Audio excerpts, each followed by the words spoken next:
Juste en face. C'est un hangar de stockage. Un deuxième projet, l'événement en gazon synthétique على التيران الجوي. Troisièmement, un aménagement du marché qui est juste derrière. De 120 mètres cubes. C'est le budget de fonctionnement d'IM.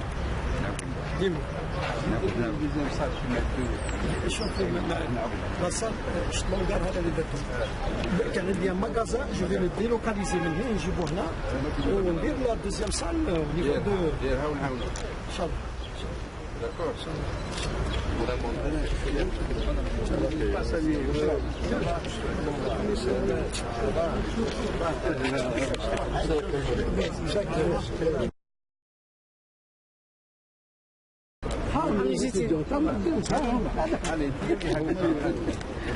قطرة مع بعض خاصنا نشدو مليح ما تخافيش هاي روح هاي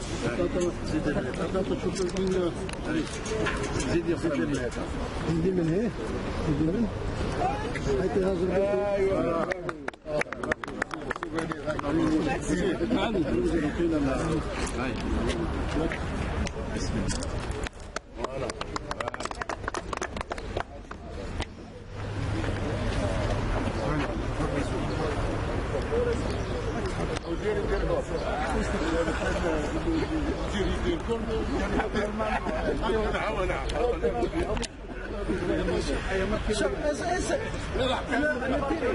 انا نديري عليك والله ديري منا دار ربنا لا بالبركه.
والصلاة والسلام على أشرف المرسلين. بادئا ببدء نرحب باسم كافة قطاع الصحة ونهائية قطاع الصحة وباسم الوزارة والسلطات المحلية نرحب بالسيد معالي وزير الصحة والسكان وإصلاح المستشفيات وزير النقل ووزير الأشغال العمومية بالنيابة والسيد الوزير في زيارة اليوم عمل بقيمة إشراف على افتتاح حدثين هامين في الولاية وعنده أمور سيعلن عنها بالنسبة للولاية وبالنسبة على المستوى الوطني. وعلى هذا الأساس خير من نبدأ بوآية بذكر الله الحكيم من بعد السر والنشيد الوطني وسأحيل الكلمة ما بعدها. السيد الأمين الولاية بواسطة السيد الوزير. تفضلي أية بذكر الله الحاكم مجلس الوطن.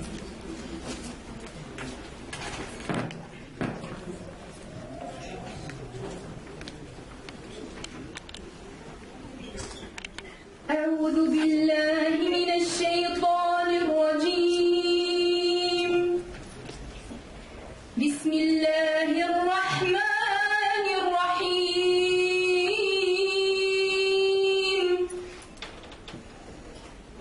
واذكر في الكتاب مريم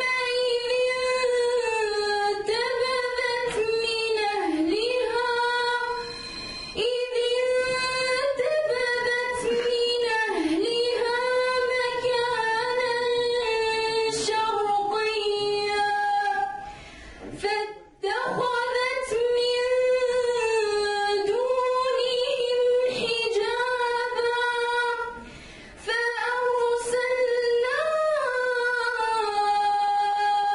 إليها روحنا فتمثل لها بشرا سويا قالت إني أعوذ بالرحمن منك إن كنت تقيا قال إنما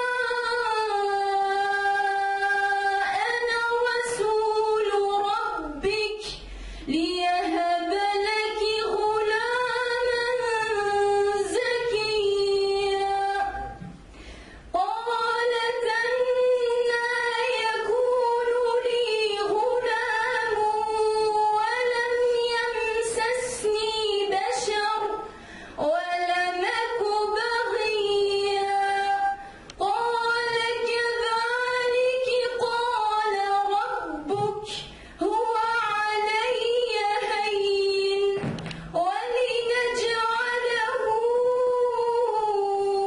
آية للناس ورحمة منا وكان أمرا مقضيا. صدق الله العظيم.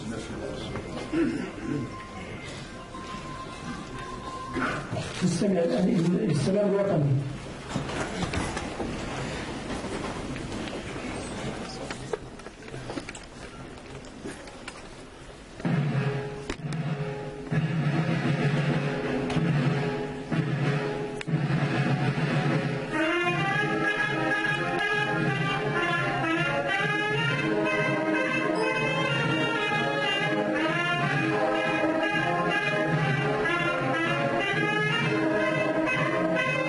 أعوذ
بسم الله الرحمن الرحيم وبرسول الله نستعين. سيدي الوزير الفاضل، أيتها السيدات، أيها السادة، نيابة عن السيد والي ولاية هاتم الفاضل وباسم كل أعضاء هذه الولاية التاريخية، يعني أرحب بمعالي الوزير على هذه الزيارة الغريبة الراجية من معالي الوزير التوفيق في هذه المهمة النابئة. احنا اليوم في احتفال من نوع خاص، هو اليوم العالمي للقابلات، وما أدراك ما القابلات.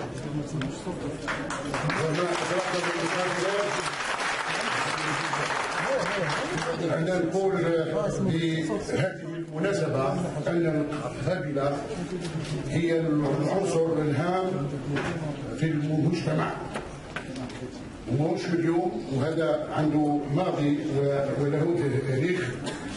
احنا نقول لكل القبيلات في الجزائر عيد سعيد، وأرجو من الله العلي القدير أن يمدد في العمر والصحة لكل القبيلات ولكل الأطباء ولكل الشباب الطبيين والممارسين في العائلة الكبيرة لقطاع الصحة. الشيء اللي فرحني هو اليوم هو ما جاء به سيدي ديما معالي الوزير، هو القرار الهام والهام جدا، هو القرار المالي. هذه مبشر اليوم كل سكان هذه الولاية المجتهدة على أن الوزير يعني قطع على النفس نتاعو وعد، واليوم راه مدفى به، والوفاء نتاعو هو تجيء اليوم بقرار يفوق يعني 94 مليار سنتيم لإتمام وتجهيز إنجاز 3 مستشفيات في ولاية بلد.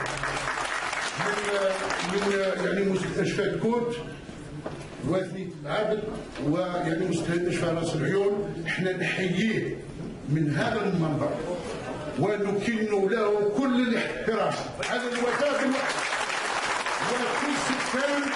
وكل سكان هذه الولاية المجتهدة راهم يباركون له. الوفاء لأهل الوفاء، لأهل الوفاء، وكان في الوعد، والحمد لله. ونتمنوا له الصحة الكل، نتمنوا له الصحة والنجاح. ونزيد نقول للقبيلات عيدكم مبارك، عيد سعيد، وبارك الله فيكم وشكرا. لبالي معالي الوزير هذه الفضليات. أيها الأخوة الأفاضل، السلام عليكم ورحمة الله تعالى وبركاته. أنا سعيد جدا بأن أجد نفسي مرة أخرى في ولاية باتنا.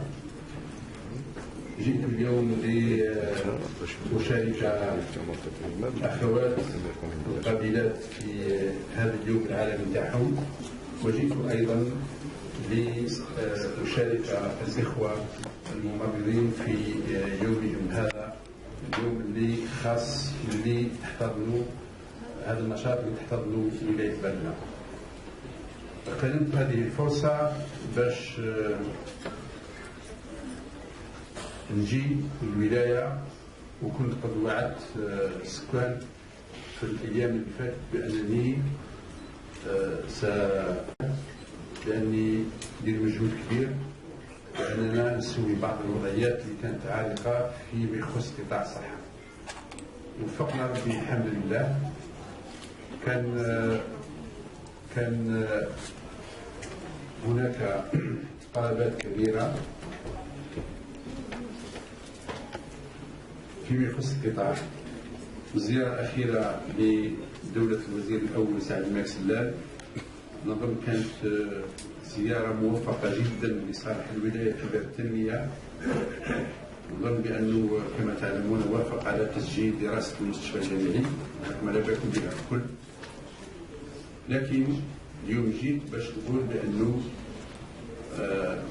الكابوس اللي كان مطروح والنقص اللي كان مطروح والانشغال اللي كان مطروح لدى المؤسسات هذه اللي عرضت مشاكل كبيره معقده وطالت تم الحل تاعها نهائيا. فقد استجابت الحكومه لكل الطلبات اللي خاصه باتمام هذه المؤسسات الاستشفائيه الثلاثه اللي هي تفوت وتعرفوا تفوت عندها اهتمام خاص نظرا لوجود عدد من سكان المنطقه اللي يعانيوا من مرض خاص. اليوم المشكل هذا ان شاء الله ما بقاش مطروح، لانه البارح لما جيت سلمت للسيد الامين العام لان الوالي كان في مهمه رغاية، سلمت له لا ديسيزيون القرار نتاع وجود لي سي تي دراهم اللي موجودين مش تسجيل دراهم تاع كلينيك العابد تاع الكوت وتاع الستريون. فلهذا انا اطلب من السيد الامين العام وطلبت هذا كذلك هاتفيا من السيد الوالي ومن الداف ووزير الصحه كل فيما يخصه باش نعمل جاهزين على يعني اسراع ابتداء من غدوه في اعاده انطلاق الاشغال اللي كانت متوقفه، اتمام ما يجب اتمامه وبدايه الاجراء فيما يخص التجهيزات اللي لازم تحتاجها هذه المؤسسات. وأتعهد معكم مرة أخرى يا سكان ولاية باتنا بأنني بمجرد ما تنتهي الأعمال هذه سوف نزود هذه المؤسسات بكل الأطقم الطبية والمهنيين بالصحة اللي لازم يكونوا سواء في الدكتور. النقطة الثانية تكلمت مع السيد مدير الصحة في الأيام السابقة وطلبت منه باش نفكر في فتح ونشوف هنا بعض الأساتذة الجامعيين راهم موجودين معنا. طلبت منه باش نفتح بعض لي زانكس باش نبدا نفكر في التوسعة نتاع النشاط نتاع السبيطار اليونيفرسيتير في باتنا في جهة أريس في جهة عين توتا في مرحلة قادمة ذلك وزملاء، لكن ما نتسرعش. وهنا المسؤولية نتاعكم كأساتذة راهي مسؤولية كبيرة ومطلوبين بأنكم تشاركوا تعطيوا رأيكم بكل عقلانية وواقعية. اللي يهمنا موش تسرع وماهوش لسوبودراج. جو نو فو با دو فو باي. أنا إنسان واقعي نحب نمشي بالتدرج ولكن نمشي وين نحقق أشياء اللي يحتاجها المواطن سواء في هذه الولاية أو غيرها منها. لا نعمل تحت الضغط، نعمل بكل واقعية. فلهذا ماذا بيا نكمل هذا العمل هذا باش ابتداء من دخول الجامعي ان شاء الله القادم نبدا في تجسيده على ارض الواقع. النقطة الأخرى تعهدت مع سكان عين توتا وراني نشوف واحد الأخ كريم راهو معنا كان حاضر معنا لما يتكلم السيد هذاك على بالكم كان نعطي له الكلمة قلت له ما عرفتش. المهم حبيت نقول بانه تعهدت مع سكان عين توتا باننا نبعثوا لهم اسكانات ان شاء الله في خلال السمانه 10 ايام راهو يكون عندهم. اجراءات ليس اكثر هو راهو جاهز. نطلب من السيد مدير الصحه ايضا مره اخرى ومع المدير او المديره تاع المستشفى تاع عين توتا اذا كان راهو هنا ماذا بينا يبداو يحضروا المكان ونتوضعوا هذا الاسكانات هذا باش يعني تستفيد منه السكان تاع هذه المنطقه والمنطقه المجاوره لها كلها. ثم طلبت ايضا البارح الليل من السيد المدير المستشفى الجامعي بان نفكر في انه الاسكانات بالنسبه لباتنا، ونفكر في النيران. ضروري نفكر في النيران في السي اتش بي باتنا، مش ممكن نبقاو هكذا. المستشفى قاعد يكبر، الولايه راهي قاعده تعرف تقدم كبير في مجال الصحه، لابد ان احنا كمسؤولين كمسيرين الرفق هذا التطور هذا التقدم، باش ما يبقاوش الجماعه متوقفين في نقطه معينه. قال الله غالب، ما كانش الله غالب، كان خدمه لازم نستعمل باش النتائج تاعنا تكون في ارض الواقع. ثم جيت اليوم باش نتكلم مع القابلات ونقول لهم بانه اولا في ولايه باتنا على الاخص انا سعيد جدا بما لاحظته البارح في زياره مفاجاه. مشيت للمستشفى نتاع الام الطفوله، وجدت يعني المهنيين تاع الصحه قايمين بالواجب نتاعهم. تكلمت مع المواطنات اللي جاوا من كل مكان يعني واللي لقاو راحه كبيره، وتكلمت معايا واحد المراقبه العامه كانت ثم تشتغل، قالت لي عندنا شي دار، قلت لها لانه وزات فيكتيم دو فوتر سيريو فو كونتينيو ترافاي كوم سا. بارك الله فيكم.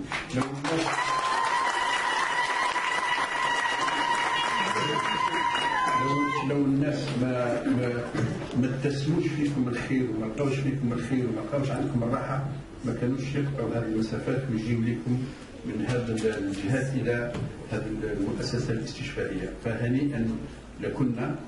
ثم اريد ان اقول بانه القابلات لكم مكانه خاصه في القانون الجديد تاع الصحه. تعرفوا مش عارف اذا طلعت عليه ولا لا، ولكن هو قانون توافقي ولكم مكانه خاصه. ويكفيكم انه الدفاع نتاعكم احنا ضمناه، لانه فيه كثير من الاخوات يقوموا بالعمل تاعهم لما تقع اخطاء او لما تقع هناك مشاكل. الامهات والاباء والاولياء كلهم اسهل حل لهم هو الشتم والذهاب الى العداله والشكاوى ومن عارف الى غير ذلك. فمنذ جئت للوزاره تعهدت في تيجي وتذكر هذا جيدا، ونزيد نقول لكم اليوم هنا في باتنا ومن خلالكم لكل القابلات على مستوى التراب الوطني بانه الوزير نتاعكم هو المحامي تاعكم. تعالوا ما تخافوش، نحن دائما معكم. تكلمنا في مرحله معينه وكانوا الاخوات اشتكوا يعني من العدد القليل اللي راهو. كاين الناس اللي كبرت ومشاكل التقاعد، كاين الناس اللي عندها مشاكل الى غير ذلك. وقلت ما يلي بانه لازم نفتح باب التكوين. انا نظن التكوين بدا يمد في النتائج تاعو. الان في هذه الولايه هذه السنه ان شاء الله راح نستقبل 8 من القابلات الجدد اللي يجيوكم من ولايه عنابه، راح يدخلوا في عنابه حسب المعلومات اللي عندي. لكن العام اللي بعد ان شاء الله راح يكون عدد لا باس به، نظن يكون حوالي 120 قابله، يعني نغطي باتنا ونغطي كل الولايات الاخرى يعني ما شاء الله. ثم حبيت نقول بانه لابد ان نواصل العمل، لابد ان نأكد على التكوين وعلى التكوين المتواصل. هو حقيقه القابله وهي تعمل هي تكون في كل يعني مولود او مولوده جديده الا تعتبر تمرين جديد، يعني يختلف على اللي سبق. فبالتالي هي في تكوين مستمر. هذا ما يمنعش، اقول هذا ما يمنعش بانه لابد اننا نفكر في البرنامج البيداغوجي تاع القابلات. نقول باللي في الجزائر لابد اننا نفكر ولازم اننا نمشي بالطريقه اللي تمشي بها التكوين تاع القابلات على المستوى العالمي. ولازم تعرفوا بانه منظمه الصحه العالميه لها تعطي مكانه خاصه للقابله الجزائريه نظرا لما تقوم به. راكم تعرفوا باللي الفضل لربي ثم لكم، وطبعا ما نقصش من القيمه تاع الاخرين سواء لي زاتياس ولا لي باراميديكو ولا لي جينيكولوج ولا الناس كلها تخدم. يعني هي فريق كبير، ولكن في الفريق هذا العالم هي القابله، هي القابله اللي تقوم حقيقه اللي تقوم بعمل كبير. انا اتذكر في نهايه 2013 بدايه 2014 في تلمسان كنت في زياره في تلمسان، لما حسيت بالثقل اللي كان عليهم والعجز اللي كان موجود في التكوين، كنت افكر انه ولماذا ما نكونش ديزاكوشور. كانت حاجه موجوده هذه قبل في بعض الدول كانت موجوده يعني. قال ولما لا، ما دام يكون جينيكولوج علاش ما نكونش انا الان. وقد يعني رانا مرتاحين، اقول رانا مرتاحين من ناحيه العدد اللي راهم يتكونوا، ونقول بانه لابد اننا نفكر في لا كاليتي، النوعيه لابد اننا نوصل اليها. الهدف تاعي معك مشير، الهدف تاعي هو انه نقلل الى ابعد حد ممكن الوفيات. لابد اننا نهبط العدد تاع الوفيات. حقيقه احنا واش سطرت منظمه الصحه العالميه فتناه بعيد والاجال مازالت بعيده، ولكن احنا حققت الجزائر. انا حبيت اننا نزيد نقلص من هذا 60 هذه اللي راهي وفاه في 100,000. لابد اننا نزيد نهبطها الى اقل من 30 الى نصل الى 2 و3 وربما في سنوات اخرى 0 اذا كان تضافرت الجهود وتمت التوعيه والتحسيس. لانه القضيه هي قضيه متابعه ومرافقه للسيده الحامل اللي تجي باش تقدم الحياه لمولود جديد في هذه الدنيا. فلا بد اننا يعني نقوم بعمل تحسيسي كبير كما راكم تشوفوا الان.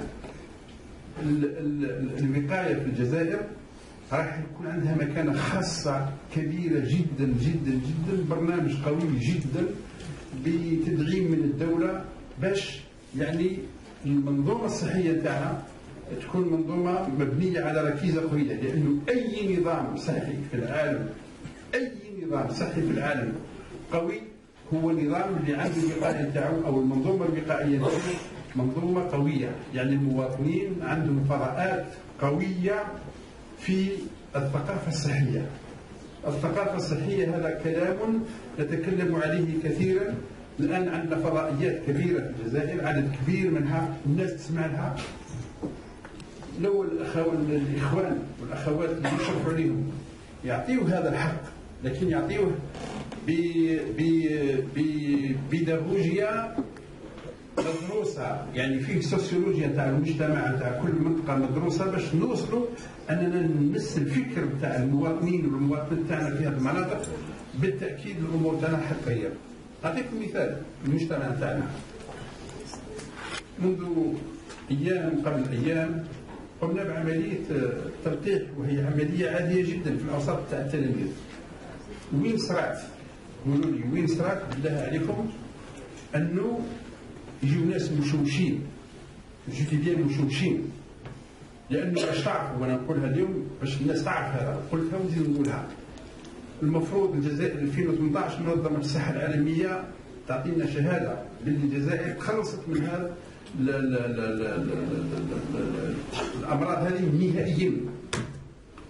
معناه دي لابوراتوار في الخارج وغيره ما يبقاش عندها باش تعمل لصالح اللقاحات هذه ومبلغ كبير من المال يبقى الجزائر اللي تستعمل في حاجه اخرى باش يطولوا العمر تاع هذا المخابر وباش تبقى الجزائر دائما تستورد.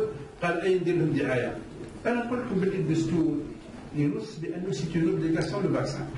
شكون فينا كيما راك ما دارش الفاكسان؟ شكون؟ الولد اللي يزيد مباشره نديروا له تلقيح. هل المشكل هذا عمرك ما طرح؟ الان وصلنا وين ولا يقول لك لا ما نديروش التلقيح، راهو فيه العقم وراهو فيه الاستيريليتي وراهو فيه الامراض وراهو فيه الاثار الجانبيه. يعني حوالي 2500 تلميذ اللي دارت اللقاحات، ما عندناش تلميذ مات نتيجه اللقاح. اذا هذه بدع وهذه خديعه ضد المجتمع. انا نتالم كثير كوزير لما نشوف بانه كيفاش المواطنين يصدقوا هذا الكلام هذا. يعني ماهوش صحيح، غير صحيح. علاش؟ هذا كلام غير صحيح. لا بد انه الناس تروح تدي اولادها وبناتهم لانه هذوما سيدي باكستان اللي راهي كل الناس تعملهم. غير ممكن، مش ما كانش كلام اكثر من هذا اللي نقدر نقوله. ولكن نقول حاجه ونتكلم تحت رقابه الاساتذه راهم لله.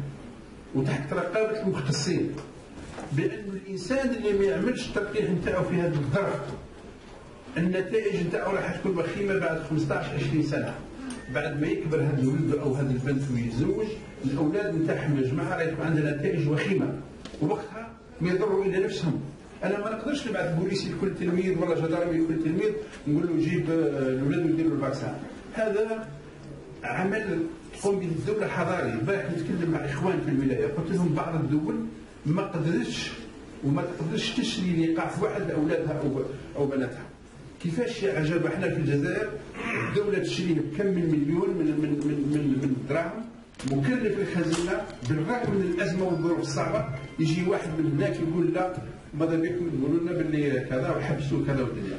ما شفناش هاد الناس لما جاوا طلقوا هذه البومبه هذه في وسط المجتمع وجبدوا روحهم. علاش ما حبوش يجيو يقولوا باللي بعد التحريات وبعد لواماس ما دخلت وبعد يا اخي جاء ممثل لواماس وقال باللي نشكروا الجزائر على هذا ودار هذا. علاش ما تكلموش هذا الناس؟ اين هما؟ معناها النيه مبيته يا ناس. فلهذا من ولايه باتنا مره اخرى نقول باللي ما نقولش روحوا ديروا التلقيح، احرار اللي ما يحبش يدير ربي يسهل. لكن نقول لك حاجه، سيتي اوبليغاسيون في الدستور، حق ولادكم عليكم يا اولياء. اقول حق ولادكم عليكم، هما ما يعرفوش.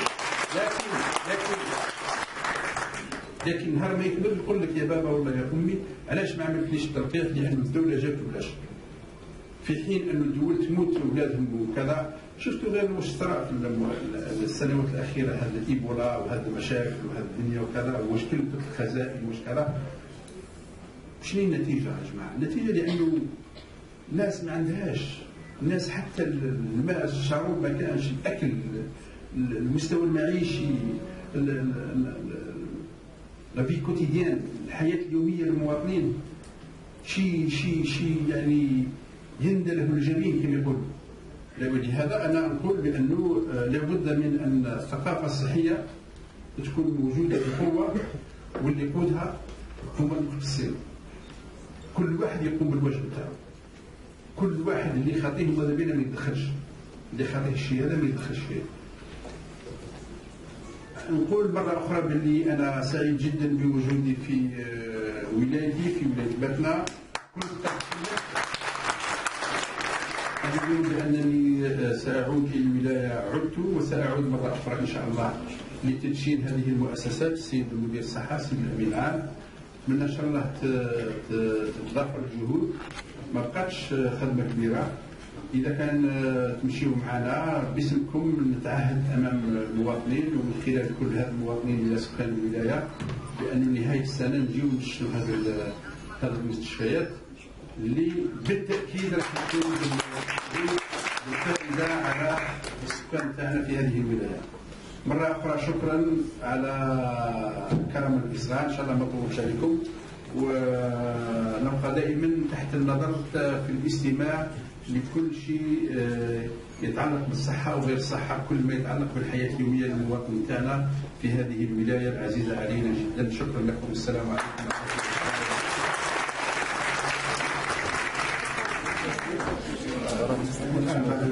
سيد معالي الوزير والتوجيهات والتوضيحات اللي ادها لنا ارشادات مباشر العمل تاعنا. تقدر تكلموا واحده من كل مقاطعه صحيه، لاننا بدينا نعملوا شكل المقاطعات نتعاملوا بالمؤسسات، وعلى الاساس المدير يبغى يناديو باش نكلموا قابله من كل مؤسسه تاع المقاطعه اللي هما 6. هذه كانوا 7 قابلات، ومن بعد نفوتوا نستناو الكوميونيكاسيون، ومن بعد السيد معالي الوزير عندهم ارتباطات اخرى، وانتم تبقاو تكملوا هنا الاشغال نتاعكم. تفضل سيد الموجود. بسم الله الرحمن الرحيم. مدام أبلوز حبيبه، كرم السيد معالي وزير الصحه، شكرا لصاحب الشرف.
كنبيت في ولاية باتنا والي ولاية باتنا ومدير الصحة وخاصة مديري. أنا متقاعدة عندي شهر من خشب التقاعد، والسيد مديرنا شوشان اللي يسهر بزاف على هذيك المؤسسة.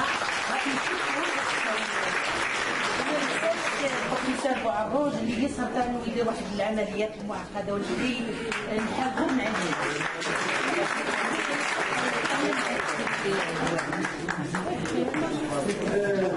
مدام الصحراوي نوادي كان مع ممثل قائد المجموعه الاقليميه للترك الوطني. مدام الصحراوي نوادي.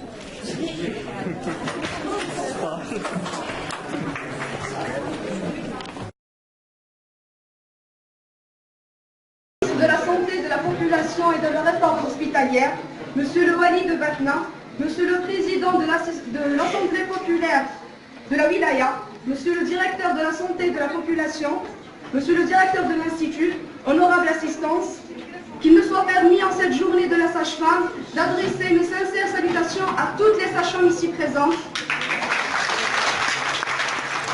à tous ceux qui sont à leur poste de travail, sans oublier toutes celles qui sont parties en retraite. Permettez-moi d'adresser mes sincères reconnaissances pour tout ce qu'elles font pour nous en matière de formation. De nuit comme de jour, elles accueillent et assistent les futures mamans. Honorable assistance, ma communication porte essentiellement sur la manière de prendre en charge une femme ou un couple en matière de contraception. Pour ce faire, j'ai tout d'abord essayé d'apporter un certain nombre d'informations sur la démographie en Algérie. Donc on va commencer tout d'abord. Ma communication, ma communication porte sur le counseling en santé reproductive et planification familiale qui relève de la 7e compétence de la sage-femme de santé publique. Parrainée par Madame Benhissine Sabah, formatrice sage-femme de santé publique, et réalisée par Mademoiselle Benhissine Hanan, élève sage-femme de santé publique en 3e année. Alors, les temps changent. Les usagers en santé sont donc de plus en plus exigeants. Ils demandent plus d'attention et d'échange avec le personnel de santé. La qualité de la relation est parfois présentée comme une demande plus pressante que la disponibilité des médicaments ou des examens complémentaires. Alors ne dit-on pas que il est très facile de remplir une ordonnance que de soigner une maladie ou de convaincre un couple ou une femme sur une méthode contraceptive. La pratique de l'accueil counseling sera d'une aide précieuse pour satisfaire le couple et atteindre de bons résultats. L'enjeu est de dépasser les obstacles tels que les méfiances, les tabous et la désinformation afin d'aboutir à des prestations de qualité. L'accueil est souvent négligé de nos services de santé en général et les services de planification familiale en particulier, ce qui pousse souvent les femmes à commencer, continuer ou arrêter totalement de pratiquer la planification familiale. Alors on va commencer par quelques données, quelques informations sur la démographie en Algérie. En 2000, l'Organisation des Nations Unies faisait de la réduction de la mortalité maternelle et infantile les 4e et 5e objectifs du millénaire à atteindre avant 2015. Nous sommes en 2017. Les apports et l'avis des spécialistes révèlent que les progrès enregistrés dans ce domaine sont maigres ou pas du tout dans certains pays. Qu'en est-il chez nous? D'abord, en matière de population, l'Office national des statistiques indique que la population algérienne est en hausse depuis les années 2000. Le taux de natalité qui était de moins de 1,90% a fait un bond prodigieux pour atteindre les 2,16% à partir de 2011-2012, soit plus de 970 000 naissances par an. Soit 1 million de naissances par an en janvier 2017, 2600 naissances vivantes par jour, 170 000 décès par an. On enregistre également environ 400 000 mariages par an. L'indice de fécondité est passé de 2,87 enfants par femme à 3,04 enfants par femme. 10 500 000 de femmes en âge de procréer entre 15 et 49 ans. On va faire un petit rappel. Alors nous étions 30 millions d'habitants en 2000, 38 millions d'habitants en 2011 et nous sommes plus de 40 millions d'habitants en 2016, début 2017. Des chiffres un petit peu inquiétants quand on pose des problèmes d'offres alimentaires, d'emploi, de logement, de scolarité et surtout de prise en charge en matière de santé. Alors, qu'en est-il de la mortalité maternelle, périnatale et néonatale? Le binôme mère-nouveau-né constitue une population à risque. On a 300 000 cas de décès par an devant les cancers et les accidents de la route. 30 000, pardon. À titre d'information, pour le HS de Batna, on a 15 248 naissances en 2016. Voilà en quelques chiffres l'état actuel de la population. Donc, on a une démographie vraiment galopante, une mortalité maternelle, périnatale et néonatale en voie de réduction, 400 000 mariages par an, 10 500 000 femmes en âge de procréer. Autant d'indicateurs qui militent à plus d'engagement, de mobilisation et de mobilisation particulièrement dans la prise en charge du binôme mère-nouveau-né et surtout en matière de planification familiale. Le référentiel accueil doit être intégré dans une démarche globale de qualité des prestations de soins et de gestion. Il ne doit jamais être pris séparément des autres activités. Donc pour réussir le counseling, il nous faut trois points obligatoires. Donc on va commencer par des compétences, un personnel formé pour, chose qui a été réalisée au niveau de notre institut, qui a permis, qui est promu comme pôle de formation en matière d'accueil et d'orientation des usagers. On note 30 coordinateurs des activités issus du centre hospitalo-universitaire de Batna.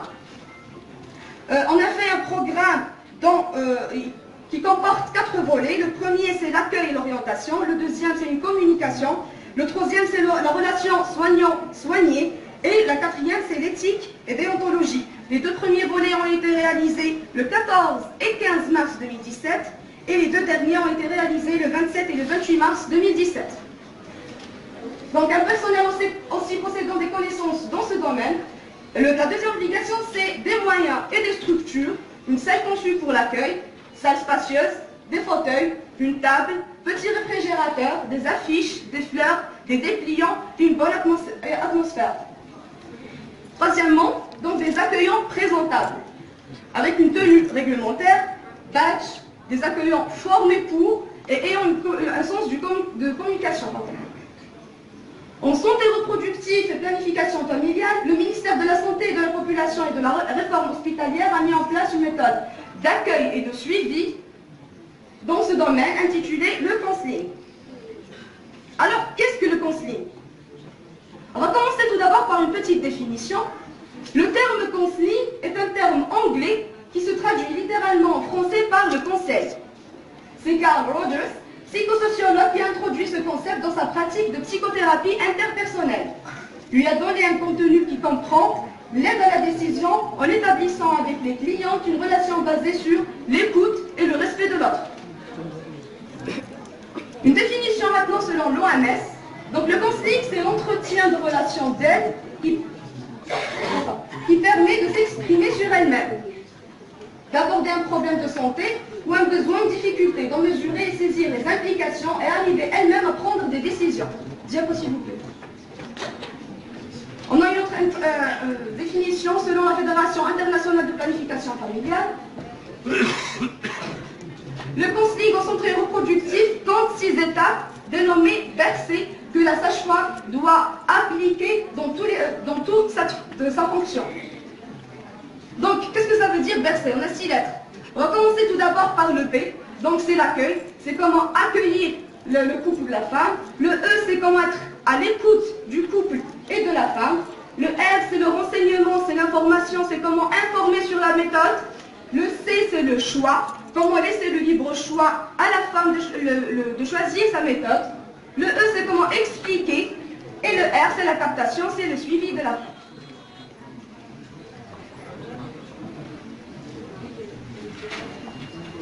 Donc, on a essayé d'expliquer les 6 étapes du bercé. N'oublions jamais que chaque femme est une personne différente. Donc, la sage-femme, elle doit poser des questions ouvertes, écouter et répondre aux besoins, apprendre sur le souci et le vécu de chaque femme.